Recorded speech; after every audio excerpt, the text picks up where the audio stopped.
బాపట్ల జిల్లా అద్దంకి పట్టణంలోని 11వ వార్డులో ఉమ్మడి కూటమి అభ్యర్థి గొట్టిపాటి రవికుమార్ ఇంటింటికి తిరిగి సూపర్ 6 పథకాలను వివరిస్తూ స్థానిక సమస్యలను తెలుసుకుంటూ మే 13న జరగనున్న ఎన్నికల్లో ఎమ్మెల్యేగా తనకు బాపట్ల ఎంపీ అభ్యర్థికి సైకిల్ గుర్తుపై ఓటు వేసి అత్యధిక మెజార్టీ గెలిపించాలని విజ్ఞప్తి చేశారు.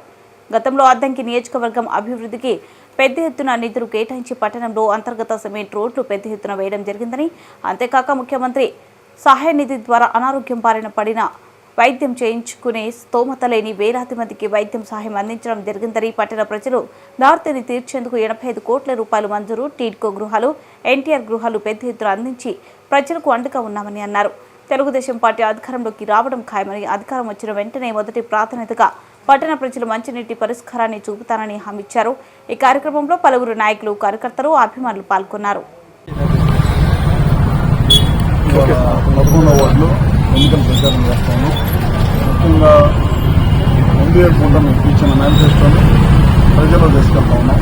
మీ అందరూ తెలియదు కాదు, 2014 నుంచి 19 దాకా ఏ పథకాలు మనం ప్రజల్లో ఆదరణ పొందినాయో, ముఖ్యంగా అన్నా క్యాంటీన్ కానీ, చదువుకున్న పిల్లలకి విదేశీ విద్య కానీ, ఇలాంటి వాటితో కలుపుకుంటూ కొత్తగా మనం ఈ మధ్య గ్యాస్ సిలిండర్ ఇవ్వాలని, మహిళలకు 18,000 రూపాయలు సంవత్సరానికి ఇవ్వాలని, ఇట్లాంటి ఎన్నో కార్యక్రమాలని ప్రజల్లో తీసుకెళ్తా ఉన్నాము.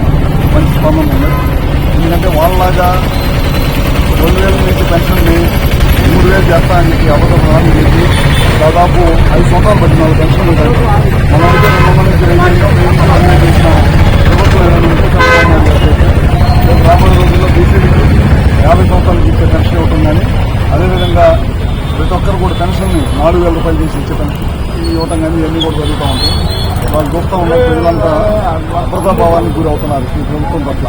ఎందుకంటే ముఖ్యంగా చూస్తాం, మొన్న ఇప్పుడు దాకా ఏంటంటే అప్పు తీసుకొచ్చి పంచడం జరిగింది. కొన్ని వేల కోట్ల రూపాయలు అప్పులు తీసుకొచ్చే ప్రభుత్వం తాకట్టు పెట్టి ఇప్పుడు మన ఆస్తులు కూడా మళ్ళీ రైతుల పొలాలు కానీ ఇవి కానీ అన్నీ కూడా రైతులు కానీ ఇవన్నీ కూడా చేతికోకుండా ఆన్లైన్లో పెడతాము.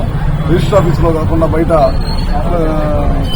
ఇక్కడ గ్రామ సచివాలయంలో ఏమైనా పెట్టి చేపిస్తామని చెప్పి చెప్తా ఉన్నారు. ఈ విధంగా చేస్తే కనుక ఆస్తులకి భద్రత లేకుండా పోతుంది. ఇలాంటి ప్రభుత్వాలు ప్రజలకు చాలా ఇబ్బందికరమైన పరిస్థితులు ఏర్పడతాయన్నమాట.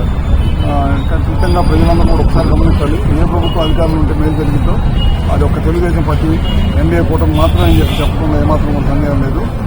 అందరూ కూడా గమనించి ఓటేయాలని కోరుకుంటున్నాం. సార్, మీరు 30 రోజుల నుంచి ప్రచారం ఈ నియోజకవర్గంలో మీకు 30 రోజుల నుంచి ఏమైనా సమస్యలు ఎలా? సమస్యలు లేవు కాదు, సమస్యలు చాలా ఉన్నాయి. ముఖ్యంగా ఏంటంటే పెన్షన్లు బీకేశారు, చాలా పెద్ద ఎత్తున పెన్షన్లు బీకేశారు. ముఖ్యంగా మహిళలు భర్త తెచ్చిపోతే భార్యకు పెన్షన్ 30 రోజులు ఇచ్చేవాళ్ళం గతంలో. ఈ నెలలో చనిపోతే వచ్చే నెలకి వాళ్ళకి పెన్షన్ రావాలని కోరుకున్నాం. సంవత్సరం అయిపోయినా ఇంకా పెన్షన్ రాలేదు. మంచినీటి సమస్య ఉంది. మున్సిపాలిటీలో ముఖ్యంగా డ్రైనేజ్ క్లీన్ చేయడంలో చాలా అలసత్యం ఉందన్నమాట. అస్సలు డ్రైనేజీ పట్టించుకోవడం కానీ అవి కానీ ఏం లేవు. మంచినీళ్ళు మనం చూశాను ఎక్కడో మొత్తం బ్రౌన్ కలర్గా మారిపోయింది. ఎందుకంటే వాళ్ళ బ్యాక్ వాటర్ లేదు. గుల్లకమ్మ గేట్లు ఉంటే బ్యాక్ వాటర్ ఉండేది. బ్యాక్ వాటర్ ఉంటే మంచినీళ్ళు మంచి ఓటు వచ్చేది మనకు ఓట భవన్ నుంచి అనమాట. మంచినీళ్ళు అద్దంకి సప్లై చేసి 30-40 వేల మందికి మంచినీళ్ళు ఇస్తుంది. కేవలం ఓట భవన్ నుంచి, గుల్లకమ్మ నుంచి ఓట భవన్ శాండ్లో న్యాచురల్గా ఫిల్టర్ దాన్ని బట్టి మనం చేస్తున్నాం. కానీ వాళ్ళు చూస్తే గుల్లకమ్మ గేట్లు తీసేసి ఇసుకెత్తకపోవటం వల్ల ఇవాళ మంచినీళ్ళకు కూడా చుట్టుపక్కల గ్రామాలే కాకుండా టౌన్లో కూడా మంచినీళ్ళు కొరవ వచ్చింది.